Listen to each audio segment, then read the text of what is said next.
بلچا تبستاروی بلچا تبستاروی خوتا تبچاروی کم ووای جانانا چمرا اخکی درتا توی کم. حضرت زید بن ارقم رضی اللہ عنہ اگر روایت کی وی پیغمبر صلی اللہ علیہ وسلم سے سوال وس صحابہ کرام سوال جنو کی ول ایدا الله رسوله دا وزهیت څنګه دا یواز په دې امت کې ده او کله مخکنی امتو کې هم و پیغمبر علی السلام ورتوای سنت ابيكم ابراهيم علیه الصلاة والسلام تاسو د پلار ابراهيم علیه السلام سنت دا په خوا هم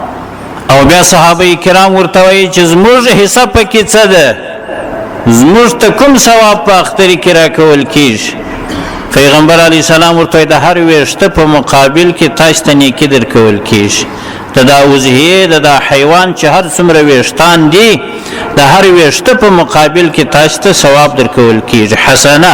نیکی بیا صحابه کرام پوښتنه کوي وای دا وړي حکم سدي دا پسونه چې موږ حلال وو پیغمبر علی السلام وای د وړي حکم هم دغه دی د وړي دا هم د هر ویشته په مقابل کې وتاسته حسنه او نیکی درکول کیږي نو د وزهیه ثوابونه به خډیر دي ام المؤمنین د ټول مسلمانانو مور عائشه رضی الله عنها هغه وای چې پیغمبر صلی الله علیه وسلم و فرمایل چې د لوی اختر په ورځ الله عز وجل ته تر وزهیه محبوب عمل نسته د لوی اختر په ورځ الله عز وجل ته چې ډیر محبوب دی د الله عز وجل ډیر خوښ دی هغه دغه وزهیه ده او مخکې تر دې چې دا ویني مزکه تراسي الله عز وجل قبلي الله عز وجل فرازي کیږي نو دا ډیر یو د خیر عمل دی په دې سره د سړي په مال کې برکت راځي نو چې د چا وس او توان وي وزهیه دی نپریز دی حضرت انس رضی الله عنه راوی دی